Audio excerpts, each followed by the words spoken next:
morning, and good night.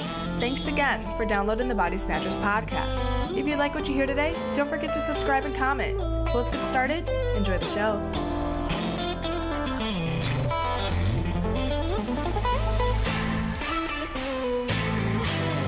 All right, guys, good morning, good night. Thank you for choosing the Body Snatchers podcast. Tino here. Today, I'm hanging out with Gia.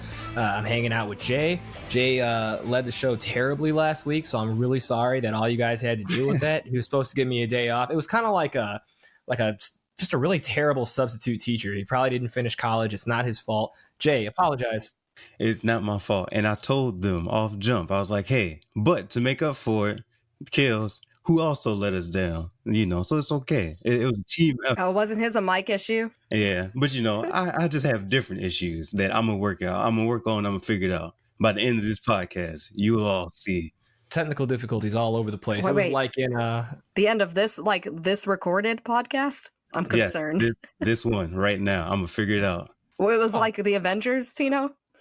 Yeah, when Thanos is like, I'll do it myself. That's how I felt. So he said, I'll do it myself.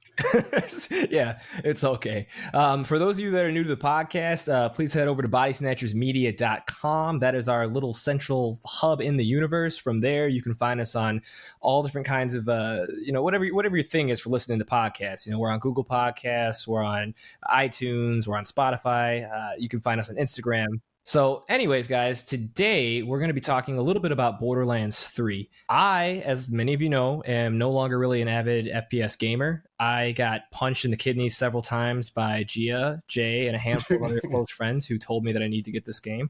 I played the first one. I enjoyed it very much. I only watched streamers on the second one, thought about getting it, didn't. And I've got mixed feelings about the third one, but overall, I do enjoy it. And actually, let's talk a little bit about, the background for people who don't know too much about Borderlands.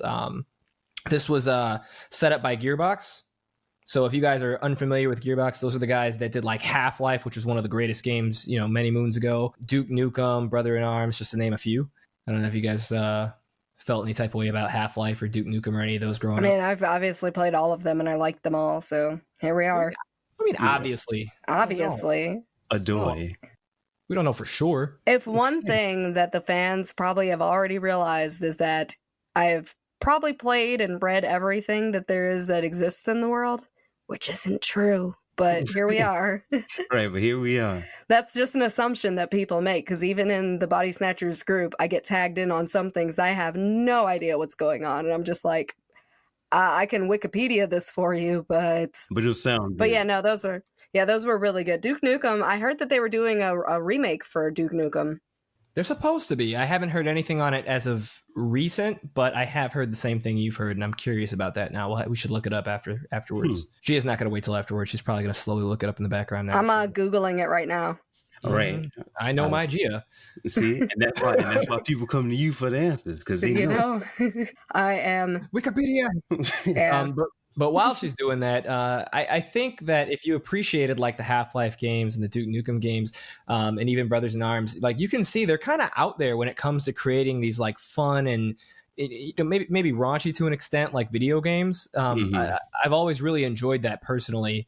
So when Borderlands 1 came out forever ago, I really got into it because the only games that were really out then, FPS wise, that were dominating the market was like the Call of Duty series. They were everywhere. They had just come out with Nazi zombies. That's all everybody talked about. So, Borderlands was like a breath of fresh air, honestly, and it's only gotten better.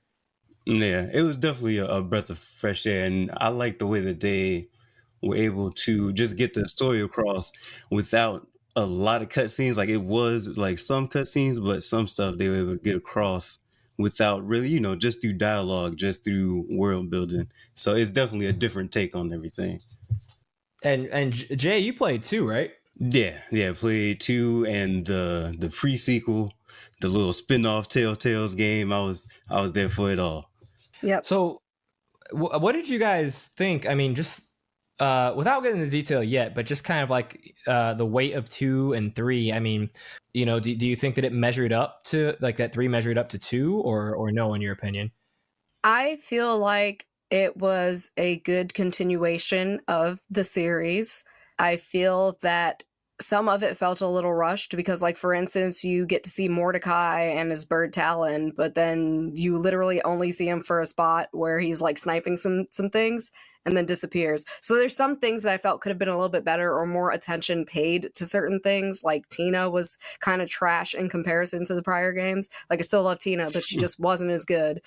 So there's just things here and there that could have been better, in my opinion. As far as story is concerned. Yeah. Okay, but like, it's you know, the gameplay. Did you notice any enhancements, or just kind of, you know, the same? Well, it was glitchy when it first released. I mean, and there's still some parts that are kind of glitchy right now, but the gameplay is almost exactly the same from what I remember. Okay. Yeah, more or less. You know, they added a couple of additions with the like you can toggle through the weapon types, like it might be burst fire or single fire. I don't think they had that in the other ones. No, not as detailed. Yeah, not as detailed. So they definitely, you know, kind of took it a step further in that aspect. But yeah, it was nice though. And before we like kind of move forward, Gia, I did want to ask, did you get a chance to look up that Duke Nukem info? I did. So apparently there was a game that came out in 2016, which was Duke Nukem 3D. But I guess Gearbox was approached in 2015 about possibly doing another one. And like by 2017, they were just like, no, we're not interested. So I don't think there's a new one coming out anytime soon. But I think the one that we probably all heard about in recent years was the one that came out in 2016. Okay, there it is, guys. Gia has killed the rumor, so sad face, but there is hope for the future. I know Medieval is going to be coming out soon, which I'm really excited for, and I never thought they'd remake that, so who knows? Duke Nukem will probably come back as a movie before it does as a remake, honestly. Yeah. I can see it working as a movie, though. You know, you get the right, like, over-the-top guy to do it. I can see it working. I want Ryan Gosling. Okay. Weird pick, but if you guys weird have seen... flex, but okay. If you guys have seen Drive, I want, you know what I mean? I have seen Drive, but I couldn't see him as Duke Nukem. I want it. Drive is really good though. I need to watch Drive now that the soundtrack for Drive was so great, and I'm getting off on a tandem, so I'm gonna stop now. Well, without getting into it, I agree with you, Gia. I was a big fan of that movie. And it was nice to see him in a different light, because after The Notebook, it was really hard to shake that. Not to say it was bad. It was just, I was surprised he could pull off two roles so differently. Yeah, so enough with my weird flex, as Gia said. An actor being able to act. Who'd have thunk it? Craziness. Oh, geez. We are going to get into some of the story aspects, because I think that's important. So, warning, spoilers, that'll be towards the end of this podcast. We have a little bit of time. I really wanted to touch base on just kind of like the meat and potatoes of everything that is this game, that brings you back wanting more. So for instance, like the four classes that are in here, I ended up playing the Zane operative class. There's also there's the Beastmaster class, there's a Siren class, there's a Gunner. What did you guys run with? I mean, I obviously played a lot, but I forget off the top of my head. G? I've been running the Siren, and I've been just kind of doing my own play-along build. Like, I didn't look up any of the meta stuff that's going around. And I also played a little bit. I started up a Gunner, and I have some thoughts. I'm not a big fan of that style of gameplay, but I am trying to work on it because I really just like smashing things. So Siren's always like a go-to for me because I can just grab things and just punch it or just shoot at it. So... Yeah, so I was running a Gunner class, and I love my little mech. I'm running through. I got some homing missiles on it now, so I'm feeling real nice. I definitely think that usually I go for the companion class, like I have the turret or I forgot his name, Wilhelm, in the pre-sequel. I don't know if you played that one, Gia, but I have my little companions I can shoot out that have help. So it's kind of different getting the mech, but I like it. I'm loving that class because I come in and I can wreck shop. I understand that too. And I know when they had the gladiator option, I was all about her life. So it just each game, each character has something cool about it that you either play or you don't play. So right. It's just not your style. Okay. I get it. I hear you. Yeah, I personally am not too happy with the Zane operative class. It's okay. I just think that compared to the other three classes, there's not a lot that makes it stand out, and that's kind of boring. A little frustrating to me. I hope that they maybe add a few things down the road just to make it, maybe even if it's just to make it a little bit flashier, because it's got like all these little clone abilities and stuff, but it just doesn't do much. I always play with other people online, especially these guys, Gia and Jay, and I'm always like, oh man, like Jay's in a giant robot suit blowing stuff up, and Gia's just grabbing enemies and throwing them into the sky. Me, if somebody shoots my clone, then there's always my normal body that, you know, can pick back up. It's I don't know. It's just not as cool to me, but Yeah, it's not terrible. somebody got to be a support guy. You know what I mean? Somebody got to be the decoy. I took a L. That's what happened. But whatever. One complaint that I have, you know, as far as like this gameplay is kind of concerned, and the aesthetics, is I feel like it's really limited with what you get as far as like skins, whether it be for like weapons or your actual character concerned. With having, you know, only 4 classes, I really thought that they could kind of just go crazy and you'd have all sorts of stuff for each class, but there's not as much as you would think, you know? No, yeah, there's just like 3 trees per class. Well, no, I wasn't even going into that. I'm saying just specifically the skins. Okay. Oh, you just mean cosmetics. Yeah, aesthetics, cosmetics. Yeah. I mean, and you know, and it is like the age of just having like endless customization. Like, I don't know if you guys seen Mortal Kombat 11. You know, it's just like, and that's not even what you would play Mortal Kombat for. You know what I mean? And it's like, well, it's the same thing. Like Mortal Kombat kind of did the same thing Soul Calibur 6 did, where you could just make your own characters look like anything. So yeah, that's true. So I don't know. I see what you're saying, though. It's definitely not as many options as you would think, especially when, you know, we have bazillions of guns. You should, you know, give us half a bazillion skins, you know? Yeah, I mean, maybe they'll launch them later. Because I'm this person where I have to try to collect everything. And if you had 1 million skins and 1 million skins for like your gun and your person, I'd be a little angry because now I'm wasting time just collecting skins. I mean, and I hear you on that, but that's kind of like the fun. That's the grind. Like I'm personally kind of bored because one of the most fun things for me is to customize my characters, and you get like a general skin, and then there's like some sub options where you can kind of play with the color scheme, and maybe they thought that was enough, but I don't know. I understand where you're coming from, but you're used to customizing characters in games where you are the character. Like, you're not playing a preset character. So, like, it's kind of the same thing when you think about Final Fantasy 15. Like, you weren't super upset that you couldn't super customize those characters. And it's the same thing when you think about this game. Like, there are preset characters. Well, you couldn't really in Final Fantasy 15. Well, you couldn't in Final Fantasy 15. You had, like, different outfits you could wear, but it wasn't until Companions came out, which was the branch off. So it wasn't, like, main 15 that you were changing things. Just, like Companions is kind of similar to your 14s or your other MMOs where you make a character look like you. Like, and it doesn't have a set character. Like, it would be like playing Final Fantasy 7 and going, oh man, I'm mad that I can't change how Cloud looks. Well, I mean, it's not though, because I mean, I'm not making that comparison. But it kind of is, because I mean, you have like, there's at least 20 skins. And I feel like that's more than enough, at least for the characters in that game. Like, I don't even really care too much about changing it. I just saw the cool Galaxy one. I'm like, cool, sweet, let me put that on. And I see like some cool skins that other people wear, but that's not important to me, I guess. Yeah, I mean, to me, it's super important. I don't care so much about the fact that there's not a lot of accessories, because there's even less of those, because the accessories are kind of random anyways. You know, I'm seeing people run around with a freaking pig's head and just all sorts of weird stuff, and that's fine. You know, they can always add more of that stuff later and seasonally. I get it, but just the skins in general, because if you think about it, the skins don't even change that much. I mean, it's literally just like slapping paint in your character. So I just thought they would have more. Like, there's like some cosmetic ones and the neon ones I really like. But I haven't seen too much outside of that.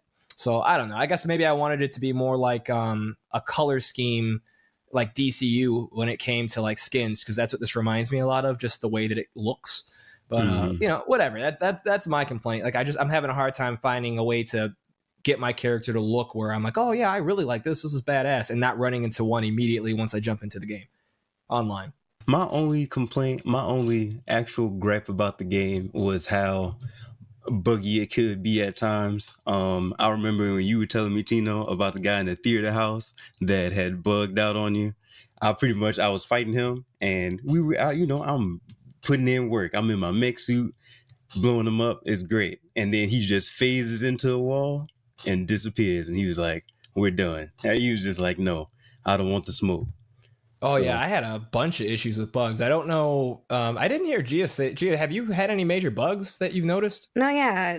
Do you remember me telling you about when you fight Genevieve and you have Balix there? So for me, when I had that fight initially, I wrecked her. And after she, like, you wreck the like mech suit that she's in, basically, the little item that you need for to continue the quest was under the floorboard. Like, there's no way I could get to it. I couldn't like run underneath to the bottom floor to get it. It was just like in an awkward in between. So I tried like warping out of the area, then warping back, and it didn't fix it. So I literally had to completely exit the game. I had to quit it and then bring it back up for it to be sitting on the actual ground. And it took me like 10 minutes to figure that out, because I was just like, all right, maybe if I just leave the area and come back, maybe if I leave the planet and come back. And none of that fixed it. I had to quit the game and come back in to get it to fix it. See, and at least that worked for you, because I didn't even tell you about this one, Jay. I was telling Gia about it the other day. It was like 2 hours it took me to figure this out. I was in an area on that like Louisiana-ish type planet that you're at.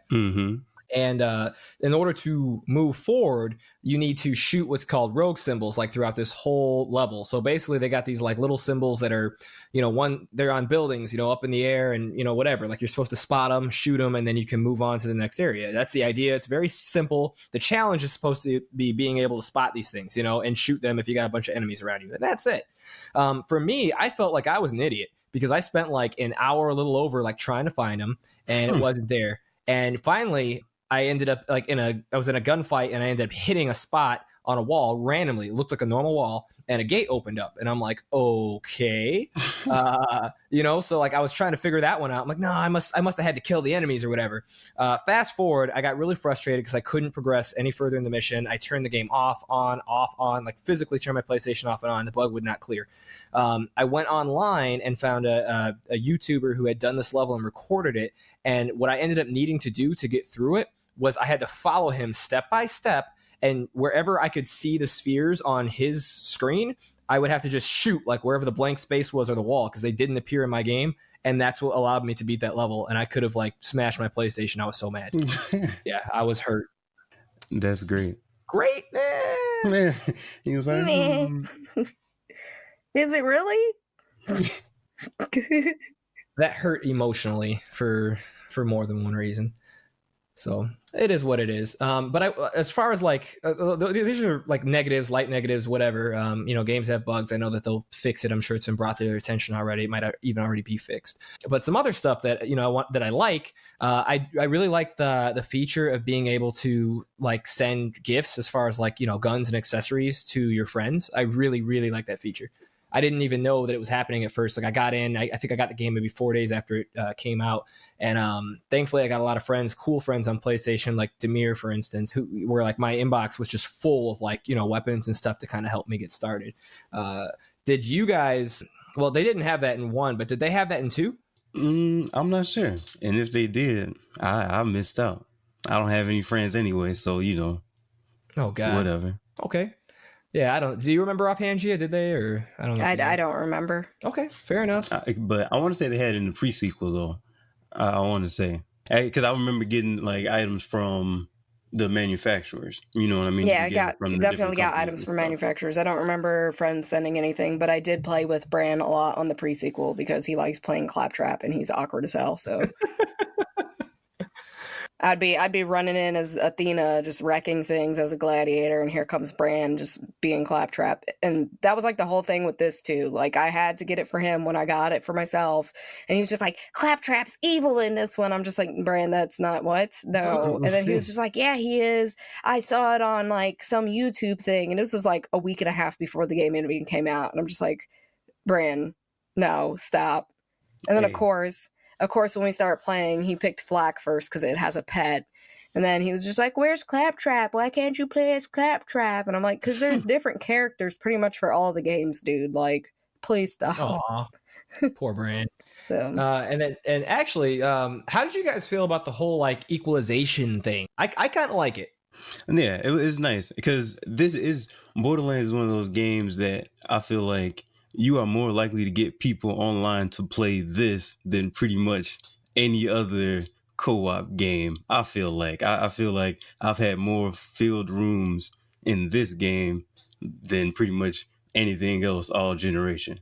You know what I mean? So it's nice to be able to pick up and play with whoever, whenever, however, so that's pretty nice. So I can see that too, because you don't play some of the games that we play that we usually get like big groups playing. So like in the heyday, every time like a new expansion, I shouldn't even say heyday, every time a new expansion hits for Final Fantasy 14, we usually get like our whole group in to play stuff. So I do understand though, Borderlands is something that brought a lot of people back into the multiplayer. Now, I will say I have a love-hate relationship with the cooperation mode. There it is. Because, for instance, when I am replaying certain beginning game stuff, which I did literally with about 4 different friends, it gets annoying to have to spend an hour playing through certain things again. And initially, co-opetition, which is the one where it does not scale automatically. So like if someone's level 5 and you jump in their game, everything's going to be level 5, everything's going to drop at level 5, and all the loot is shared. Well, I don't care if the loot is shared. He can have all the loot or she can have all the loot. I just want to not have to spend an hour fighting through things because everything for me is my level. So there are perks to both. And especially when I'm having to replay stages with Bran because he wants to play every single character and restart from the beginning and then like nags me to play with him. But aside from that, the cooperation is very good for when you're playing like Mayhem or True Vault Hunter mode, because that everything is like, it's your own loot. You don't have to worry about anything getting the loot that drops for you. And then everything is your level. So you don't have to worry about joining someone that's level 50, and you being level 39 and having to fight through their level 50 enemies. You have your own level 30 or 39 enemies that are like hard as hell for you. So, yep.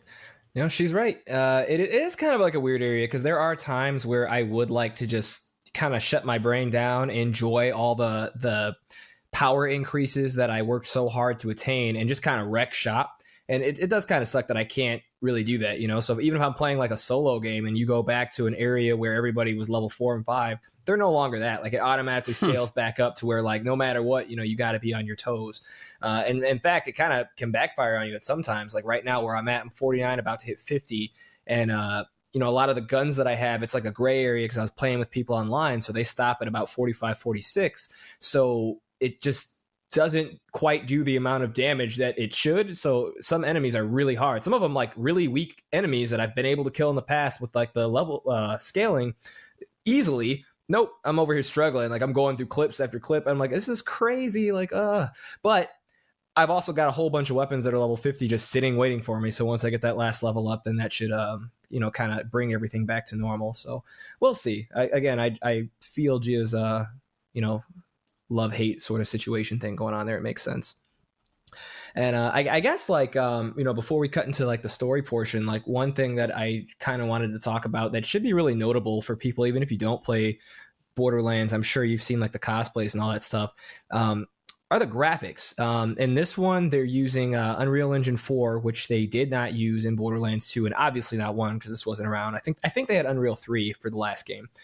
I really like how this came together for making these, like the way that they have like this almost hand-drawn comic type of like the characters and design of everything. It looks really, really good in Unreal Engine 4. And I think 2K stated that they had to kind of recreate the game from the ground up so that they could take advantage of like the 3rd gen Ryzen cards that are out there and so forth. And I think that was a good move. I think everything looks really clear, really awesome.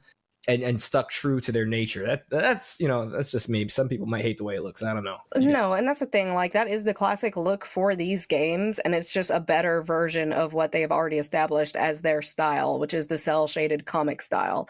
The only thing I would say is that maybe because they had to rebuild it from the ground up, they didn't have enough testing time to test out all of the bugs that we have obviously been seeing.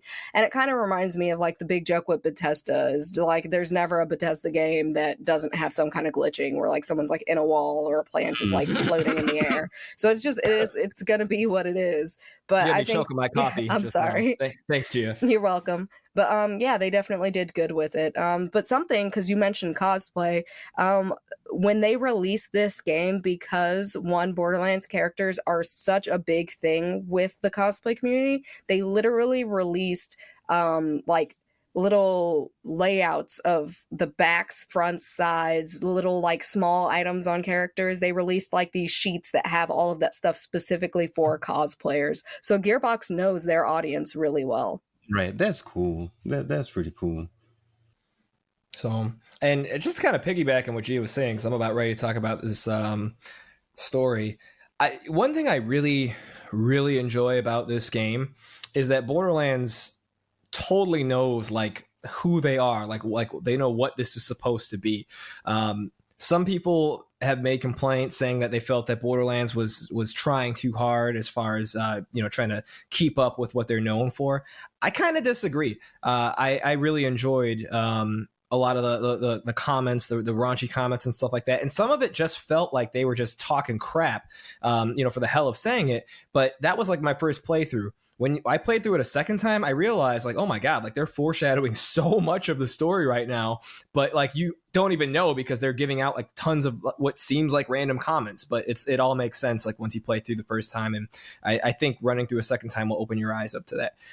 But yeah, getting into the story, I think, Gia, you want to create a little synopsis for it? Oh, I thought it was really well done. It continues on like a little bit after the stuff that happened in 2. So you have characters that are now adults. You have characters that have obviously like grown more as adults. Maya, for instance, has a whole new hairstyle, and anybody that knows how long hair takes to grow knows that this has been a while because her hair was short as heck in 2, and then in 3 she's got these long like just front tufts of hair, and she's kept the back short. But overall, there were some things that hurt my feelings. And Tino, you know the feels. Jay, you do too. But I think overall they brought in. Hold on. Huh? Jay didn't finish it. Jay, you didn't finish it? Did you even get past the first vault? Yes, I got past the first Okay, vault. so you know those sad feelings, and I won't.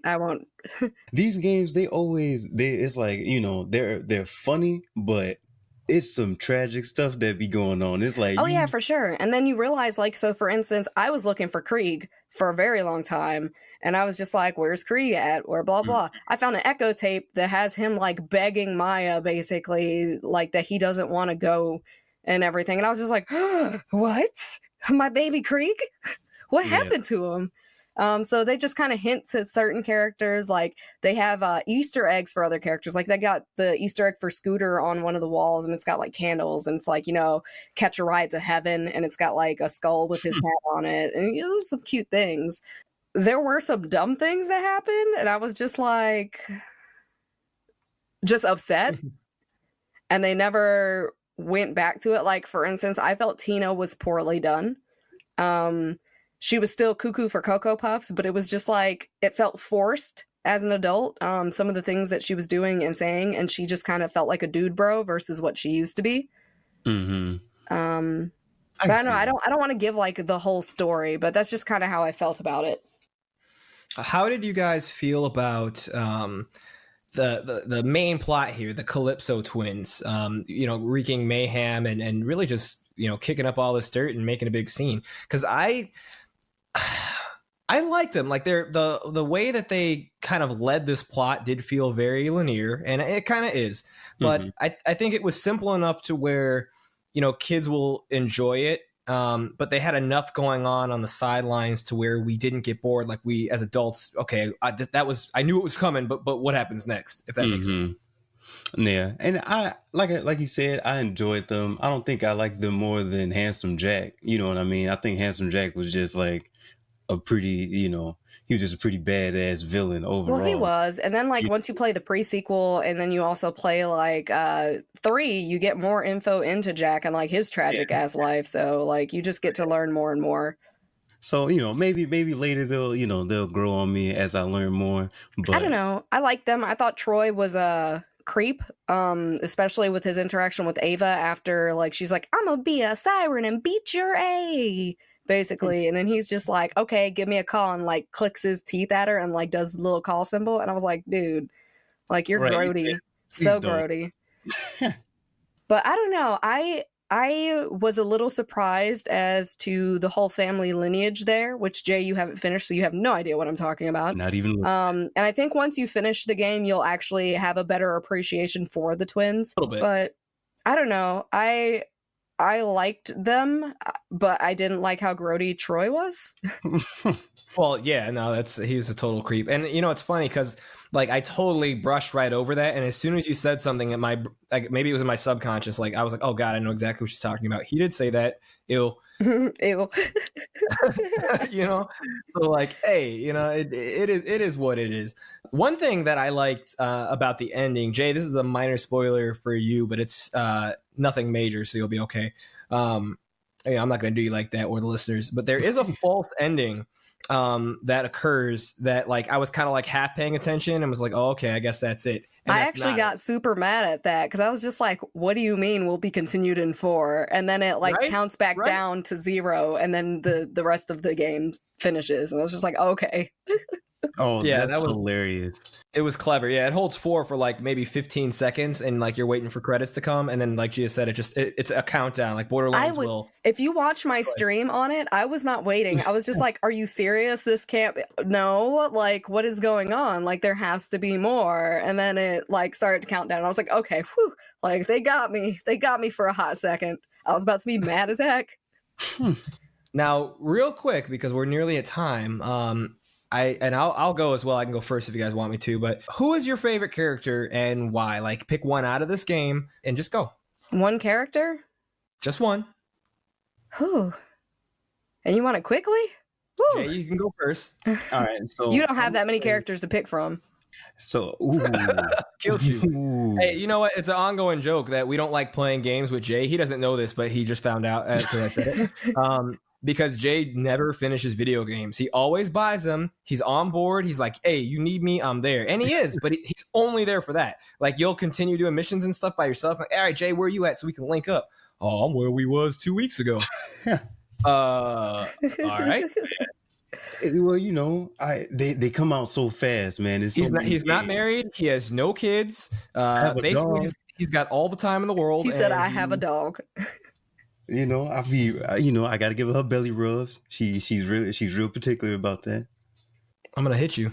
But okay, Jay, name, since you only got through 20% of the game, your favorite character. Boy, come on, stop it. So I'm gonna say Tannis, just because of what they revealed. I don't want to give any spoilers. Ew. But what they revealed and the way that she was just like, well, yeah, like she was just so like, are you a goofy? Like, and I was like, yes, I am a goofy, because I was like, I'm done. I was blown. So I thought that was pretty funny. Tannis makes me so mad. You know what's funny though is I know what Jay's referring to, and when Gia and I were playing, I think it might have just been yesterday actually. I was thinking of what Jay said as far as like Tannis revealing like why it should have been obvious the whole time. And Jay, you haven't caught it, but when you're playing the game a second time, she actually lies to you to cover up what. Yeah, she does. Hiding. I straight up knew from the beginning. Like I was just like, she must be this, and she's like, oh, I just did this because of Lilith, and I'm like, you're a liar. And then when it came out, I was like, oh no, here we go. Big secret. More lies, Tannis. It surprised me though. I'm not gonna. I mean, not totally, but a little bit. Yeah, I just feel like I should have known better. I just, but I guess that's how it is. That's what the ones that's closest to you, the ones that hurt you the most. Gia, you want me to go first, or you want to go first? You can go first. I'm still thinking. Gia already knows my favorite. My favorite character in this game, hands down, was Vaughn. Vaughn was. That sounds about right. He had me in tears the entire time because he was like very dependable. Blood feud. But yeah, he just like, and he took more L's than probably. I don't want to say like some people took some big L's. I'll leave it at that. Yeah, but as far as small consistent L's, Vaughn probably took the most. Like it was like little L after L after L. It's like, oh my god! But the whole time he wouldn't talk about it. He'd be like, bro, I'm working on my cardio. Like I won these guys over because I killed a man with my abs. And he's just running around in his underwear and a cape, screaming. Did you play the mission where like you find a like bandit and she can't talk? She goes or whatever, and then his whole thing is like you're answering these questions for this quiz, and it's just so he could get her phone number and hook up with her. Yes, freaking great. Or the one where they're making statues or whatever, and Vaughn is like, you know what? I'm tired of them making these little statues as like currency or whatever. He's like, let's really screw them up and let's break everything and then we'll rebuild it and they'll make a bunch of statues of me in my underwear. I was like, dude, you're like, this guy's great. Let's do it. So I'm going to say that it's actually one of the main characters. And this was very hard because I like Flack also, just because he just says dumb stuff. Like there's this part where like he just says pocket rooks because he has all the pets or whatever. He's like pocket rooks, kind of like pocket sand, and it killed me. But Amara, just because like she's hilarious, and when you actually sit and listen to like the conversations she has with some like people, she's just super sassy. And I was like, hey, it's me in a more buff body, and not straight, because you can tell straight up that she is into the ladies because a lot of the comments that she makes. And it caught me off guard at first because it was just like subtly thrown in there, but I was like, hey, I'm with it. Do you, Amara? Right. Do you? Every time I play with you, I'll start hearing that. I'm like, oh, okay. All and right, Ellie hits on her too, like, oh, that fine butt or whatever. And I'm just like, bro, Ellie, back off. It's my butt. Ellie, you looking at my hams? I see you looking. Freaking Ellie, she's hilarious. But okay, guys, so we're pretty much at time. I would encourage you guys to check out this game, and if you don't, at the very least, check out somebody's streams. I've been streaming it a lot lately. Gia streams it a lot. I'll make sure to add that in the comment section, or someplace maybe in the description of this video, in case you guys want to check out our streams and don't know where they're at. Don't worry about Jay because he doesn't finish games anyways. But it's a pretty fun game, and this is coming from somebody who genuinely doesn't typically enjoy FPS games anymore. And because it's been so many years, I really had a big learning curve. But I've gotten much more. I've adapted, I should say, to this kind of play style, and I'm having fun. So if I can have fun with this, I really think that anybody can, and it's worth your time. So hopefully you guys do give this game a chance. We had a lot of fun talking about this today. So hey, come back, subscribe to the podcast. We're at bodysnatchersmedia.com. I also wanted to add that we are going to be taking a short break from the podcast because we've been going straight for approximately 3 years with no more than, I think, maybe 1 week off at a time. So Gia, what date did we decide we're coming back officially? We decided that we will officially be back on November 4th. November 4th. Just in time to, announce a new... Do you want to say it? A new contest. A new contest. I'm not going to say what the contest is, but we will be announcing a new contest. And then we'll just have a lot more better laid out content for you. And we're going to be adding on more people to our show. So as you notice, Ethan is now a part of our main hosts, and we're going to be adding on another individual. So this gives us time to make sure that, one, he has everything that he needs, and two, that we just kind of get everything squared away. Yeah, this is true because we've been scrambling around between our day jobs since an old friend of ours left the show abruptly, and we didn't want to do you guys that disservice, but I just feel that a small break just to kind of realign everything is definitely in order, so we can come back stronger, come back with new content, more content, and so it's a little bit for us, but it's mostly for you guys, so that ultimately when you come here, everything is just prepared a little bit better. So I'm sorry for the break, but you'll see it's going to be well worth it in the long run. And we'll have a lot of changes to the podcast overall when we come back. But I'll wait till we come back. I like surprises. Hopefully you guys do too. Anything you want to add, Jay? Well, I for one hate surprises, but I know that this one's going to be dope, so I'll accept this one. Okay, well, you tell me about how you hate surprises, and I swear to God, I'm going to text you the ending of this game. Come on, man. Yeah, Look, yeah. You forget. I'm moving in down the street. You're only 4 doors down. Are you actually? Yeah. It's happening. That's the plan. Yeah. That's why I put that meme and was like, he's 3 doors down. Oh, I thought that was just a joke. It's okay. It's a good joke. I thought of it. I was driving. I almost crashed my car. I was laughing. Y'all just need to move into my apartment complex, and we can all live our lives happily. We want to. We just need jobs. That's the most important part. You find jobs, we're there. Well, there's a lot of IT jobs out here, so. Well, okay, you got Tino covered, but what about me? What do you do? Have you got any jobs where he picks up boxes and puts them down? Oh, yeah, there's a lot of jobs like that. I tell people to pick up boxes and put them down, okay? There's management at the Amazon warehouses in the area, my dude. You're good. Jay's the supervisor of box putting. I'm good. All right, I'm out, guys. All right, have a good night, guys. All right, bye.